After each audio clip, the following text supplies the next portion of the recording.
ശ്യാം, ഇപ്പോൾ ഈ മതപരമായ ചടങ്ങുകൾ ഇനി ശ്മശാനത്തിൽ നടക്കാനുണ്ടോ?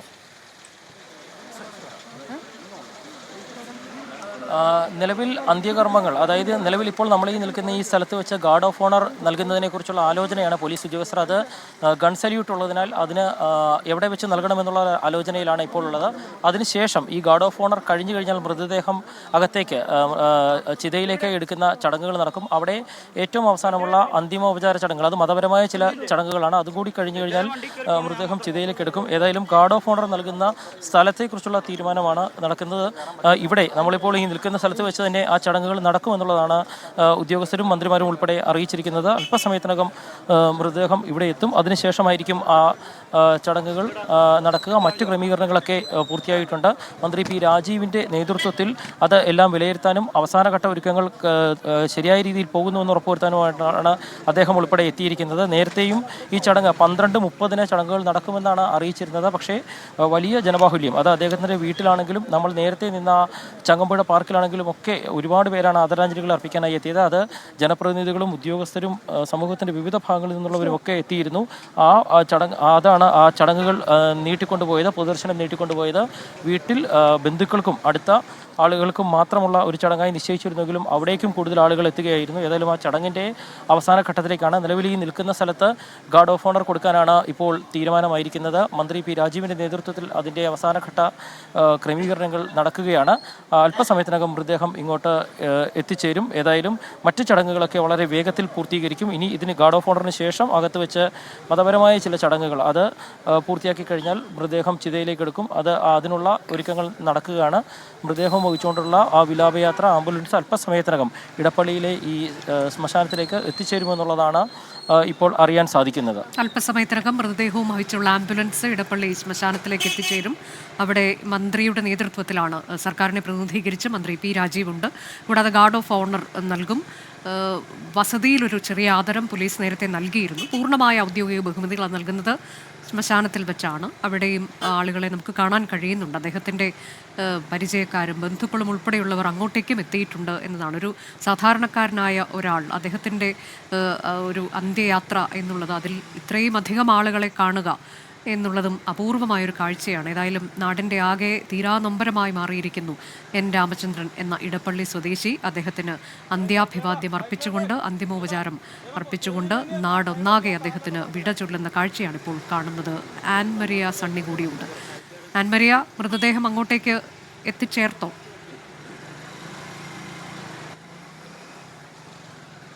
അനുജ, ഇല്ല. മൃതദേഹം വഹിച്ചുകൊണ്ടുള്ള ആംബുലൻസ് വിലാപയാത്ര അത് വന്നുകൊണ്ടിരിക്കുകയാണ്. ഏകദേശം പൊതുശ്മശാനത്തിന് എത്താറായിട്ടുണ്ട്. നിരവധി കണക്കിനുള്ള ആളുകളെയാണ് നമുക്ക് ഇവിടെയും കാണാനായിട്ട് സാധിക്കുന്നത്. വീട്ടിലാണെങ്കിൽ പോലും അവിടെ കുടുംബങ്ങൾക്ക് മാത്രമായി ഒരുക്കിയിരുന്ന ഒരു ചടങ്ങായിരുന്നുവെങ്കിൽ പോലും അവിടേക്കും ആളുകൾ എത്തിയതാണ്. അത് നമുക്ക് സമയങ്ങളിൽ നിന്ന് തന്നെ വ്യക്തമാണ്. കാരണം 12:30 എന്നൊരു സമയമായിരുന്നു ആദ്യം അവർ നൽകിയിരുന്നത്. പക്ഷേ അത് 1 മണിയോടുകൂടി അടുക്കുന്ന ഒരു സാഹചര്യത്തിലേക്കാണ് മാറിയിരിക്കുന്നത്. അതിൽ നിന്ന് തന്നെ വ്യക്തമാണ് എത്രയധികം ആളുകളാണ് അങ്ങോട്ടേക്ക് എത്തിച്ചേർന്നത് എന്നുള്ള കാര്യം. അത് തന്നെയാണ് നമുക്ക് ഇവിടെയും കാണാനായിട്ട് സാധിക്കുന്നത്. ചിലപ്പോൾ രാമചന്ദ്രൻ്റെ പേര് പോലും അറിയാത്തവരായിരിക്കും ഇതിൽ പലരും. കാരണം അവരെല്ലാം ആ ഒരു നാടിൻ്റെ സ്നേഹം നൽകാൻ വേണ്ടിയിട്ട്, അല്ലെങ്കിൽ ഒരു അവസാനമായി ഒരു നോക്ക് കാണാൻ വേണ്ടിയിട്ട്, ഈ നാം എല്ലാവരും ഒറ്റക്കെട്ടാണ്, ഇതിനൊരു മാപ്പില്ല എന്ന് കാണിച്ചു തരുന്നതിന് വേണ്ടിയിട്ട് കൂടി ആയിരിക്കാം ഇത്രയധികം ആളുകൾ ഇങ്ങോട്ടേക്ക് എത്തിച്ചേർന്നുകൊണ്ടിരിക്കുന്നത്. നമുക്കിവിടെയും കാണാനായിട്ട് സാധിക്കുന്നതും ആ ഒരു കാഴ്ച തന്നെയാണ്. കാരണം ഈ ഒരു ശ്മശാനത്തിൻ്റെ പരിസരത്താണെങ്കിൽ പോലും തൊട്ടടുത്ത വീടുകളിലായിട്ട്, വരുന്ന വഴികളിലായിട്ട്, അങ്ങനെ നിരവധി കണക്കിന് ആളുകൾ ഇങ്ങനെ എല്ലാ സ്ഥലങ്ങളിലും ഇങ്ങനെ തടിച്ചുകൂടുകയാണ്. അപ്പോൾ രാമചന്ദ്രൻ എന്ന് പറയുന്ന ഒരാൾ, അത് ഒരു നാടിൻ്റെ മുഴുവനും ഒരു കണ്ണീരായി, ഒരു തീരാ നോവായി മാറിയിരിക്കുന്നു എന്ന് കാണിച്ചു തരുന്നതാണ് ഈ ഓരോ ദൃശ്യങ്ങൾ നമുക്ക് പറയാനായിട്ട് സാധിക്കും. ഇവിടേക്ക് ഇപ്പോൾ രാഷ്ട്രീയ രംഗത്തെ പ്രമുഖരടക്കമുള്ള നിരവധി ആളുകൾ ഈ ഭാഗത്തേക്ക് എത്തിയിട്ടുണ്ട്. മേയർ പി രാജീവ്, ജില്ലാ കളക്ടർ, അങ്ങനെ ഒരുപാട് ആളുകൾ എത്തിയിട്ടുണ്ട്. ഒരുക്കങ്ങളെല്ലാം ഇതിൻ്റെ അവസാന ഘട്ടത്തിലാണ്, പൂർണ്ണമായി കഴിഞ്ഞിരിക്കുകയാണ്. പോലീസ് നേരത്തെ തന്നെ എത്തി അതിനു വേണ്ടിയിട്ടുള്ള സജ്ജീകരണങ്ങളെല്ലാം ഒരുക്കിയിരുന്നു. മേയർ അനിൽകുമാർ ആദ്യം തന്നെ ഈ ശ്മശാനത്തിലേക്ക് എത്തി അതിനു വേണ്ടിയിട്ടുള്ള ഒരുക്കങ്ങൾ നൽകി, മാർഗ്ഗനിർദ്ദേശങ്ങൾ നൽകിയതിന് ശേഷമാണ് വീണ്ടും രാമചന്ദ്രൻ്റെ ഇടപ്പള്ളിയിലെ വസതിയിലേക്ക് യാത്ര തിരിച്ചത്. അങ്ങനെ എല്ലാ വിധത്തിലും രാമചന്ദ്രന് എല്ലാ പൂർണ്ണ ബഹുമതികളോടും കൂടിയാണ് ഈ നാട് വിട നൽകാൻ വേണ്ടിയിട്ട് ഇപ്പോൾ ഒരുങ്ങുന്നത്. ചിലപ്പോൾ രാമചന്ദ്രൻ്റെ പേര് പോലും അറിയാതെ ഇവർ ഒത്തുകൂടുന്നത് ആ ഒരു നാടിൻ്റെ വേദനയ്ക്കൊപ്പം ഞങ്ങളുമുണ്ട് എന്ന് കാണിച്ചു തരുന്നതിനായിരിക്കും. ഈ ഇടപ്പള്ളിക്കാർ മാത്രമല്ല അനുജ ഇവിടെ ഒത്തുചേർന്നിരിക്കുന്നത്. പല ഭാഗങ്ങളിലായിട്ട് എത്തുന്ന പല ആളുകളെ നമ്മൾ വഴിയരികിൽ കണ്ടു, വീട്ടിൽ കണ്ടു, ചങ്ങമ്പുഴ പാർക്കിൽ കണ്ടു, ഇപ്പോൾ നമ്മൾ ശ്മശാനത്തിലും കാണുകയാണ്.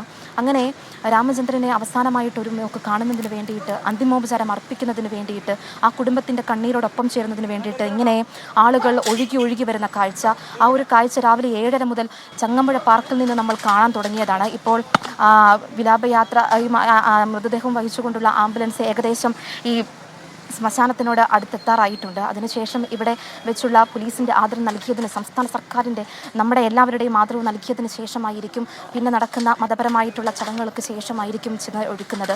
അങ്ങനെ എല്ലാവിധത്തിലും ഒരുക്കങ്ങളെല്ലാം പൂർണ്ണമാണ്. അനുജ,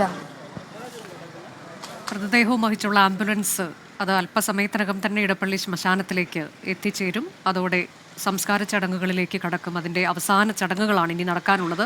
അതിലേറ്റവും പ്രധാനമാണ് പോലീസിൻ്റെ ഗാർഡ് ഓഫ് ഓണർ എന്നുള്ളത്.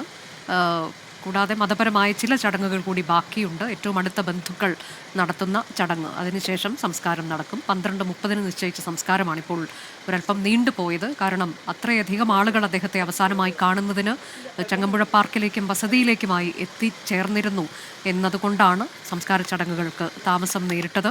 ഇപ്പോൾ മൃതദേഹവും വഹിച്ചുള്ള ആംബുലൻസ് ശ്മശാനത്തിലേക്ക് എത്തിച്ചേരുകയാണ്.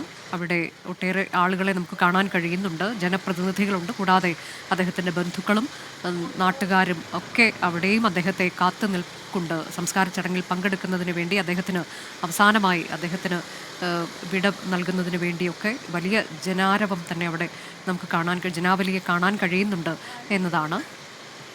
ആംബുലൻസ് അത് എത്തിച്ചേർന്നുകൊണ്ടിരിക്കുകയാണ് ഇടപ്പള്ളി ശ്മശാനത്തിലേക്ക്. ചൊവ്വാഴ്ചയാണ് നാടിനെ നടുക്കിയ ഭീകരാക്രമണം പെഹൽഗാമിൽ ഉണ്ടായത്. അതിൽ ഒരു മലയാളി ഉൾപ്പെടെ 26 പേർ മരിച്ചു എന്നുള്ളത് ഏറ്റവും വേദനയോടെ മാത്രമാണ് നമ്മളിപ്പോഴും ആ സംഭവങ്ങളെ നമുക്ക് ഞെട്ടലോടെ അല്ലാതെ ഓർത്തെടുക്കാൻ കഴിയില്ല. അതിലാണ് അദ്ദേഹത്തിൻ്റെ ജീവനും പൊലിഞ്ഞത്. അദ്ദേഹം മകൾക്കും പേരക്കുട്ടികൾക്കുമൊപ്പം അവരുടെ കൺമുന്നിൽ വെച്ചാണ് ഭീകരവാദികൾ അദ്ദേഹത്തെ വെടിയുതിർത്ത് കൊല ചെയ്തത്. മകൾ ഇന്നലെ ആ സംഭവങ്ങളെല്ലാം മാധ്യമങ്ങളോട് കൃത്യമായി തന്നെ വിശദീകരിക്കുന്നുണ്ടായിരുന്നു. അപ്പോൾ അവർ പറയുകയാണ്, ഭീകരവാദികൾ തൻ്റെ തലയ്ക്ക് നേരെയും തോക്കു ചൂണ്ടിയിരുന്നു. പക്ഷേ കുഞ്ഞുങ്ങൾ കരയുന്നത് കണ്ടിട്ടാകാം അവർ തന്നെ ഉപേക്ഷിച്ച് പോയത്. പിന്നീട് എങ്ങനെയാണ് അവിടെ നിന്ന് രക്ഷപ്പെട്ടു പോയത് എന്നും തനിക്ക് രക്ഷകരായി വന്ന 2 പേരെക്കുറിച്ചൊക്കെ മകൾ സംസാരിക്കുന്നതും അള്ളാഹു അവരെ രക്ഷിക്കട്ടെ എന്ന് പറഞ്ഞുകൊണ്ട് അവിടെ നിന്ന് താൻ പിരിഞ്ഞു പോകുന്നതും ഈ കഥകളെല്ലാം അവർ ഇന്നലെ വിശദീകരിക്കുന്നുണ്ടായിരുന്നു. പക്ഷേ രാമചന്ദ്രൻ്റെ ജീവൻ അത് പൊലിഞ്ഞു പോയി എന്നുള്ളതാണ്. ഇപ്പോൾ രാജ്യത്തിന് വേണ്ടി ജീവൻ ബലിയർപ്പിച്ച ഒരു ധീര സൈനികന് കിട്ടുന്ന അതേ പരിവേഷം അതാണ് നിലവിൽ എൻ രാമചന്ദ്രനുള്ളത്. നാടൊന്നാകെ അദ്ദേഹത്തിൻ്റെ വേർപാടിൽ വേദനയിൽ ഇപ്പോൾ ഒത്തുചേരുകയാണ്. അദ്ദേഹത്തിന് വിട ചൊല്ലുകയാണ്. ഇങ്ങോട്ടേക്ക് എത്തുന്ന ഈ പുരുഷാരം എന്നുള്ളത് അത് തീവ്രവാദത്തിനെതിരായ ശക്തമായ സന്ദേശം നൽകുന്ന ഒരു ജനാവലി എന്ന തരത്തിലേക്ക് തന്നെയാണ് അതിനെ കാണേണ്ടത്. അദ്ദേഹത്തിൻ്റെ സംസ്കാരം അല്പസമയത്തിനകം പൂർണ്ണ ഔദ്യോഗിക ബഹുമതികളോടെ ഇടപ്പള്ളി ശ്മശാനത്തിൽ നടക്കും. ആംബുലൻസ്, മൃതദേഹവും വഹിച്ചുള്ള ആംബുലൻസ് അല്പസമയത്തിനകം ഇടപ്പള്ളി ശ്മശാനത്തിലേക്ക് എത്തിച്ചേരും. അവിടെ ഗാർഡ് ഓഫ് ഓണർ ഉണ്ടാകും, മതപരമായ ചടങ്ങുകൾ ഉണ്ടാകും, ഏറ്റവും അടുത്ത ബന്ധുക്കൾ പങ്കെടുക്കുന്ന മതപരമായ ചടങ്ങ്. അതിനുശേഷം താമസിയാതെ തന്നെ സംസ്കാര ചടങ്ങുകൾ നടക്കും. മൃതദേഹം ഇടപ്പള്ളി ശ്മശാനത്തിലേക്ക് എത്തിച്ചേരുന്നു. സംസ്ഥാന സർക്കാരിനെ പ്രതിനിധീകരിച്ച് മന്ത്രി പി രാജീവ് ഉണ്ട്, കൂടാതെ കേന്ദ്രമന്ത്രിയുണ്ട്, മറ്റ് ജനപ്രതിനിധികളെല്ലാവരും ഈ സംസ്കാര ചടങ്ങിൽ കൂടി പങ്കെടുക്കുന്നുണ്ട്.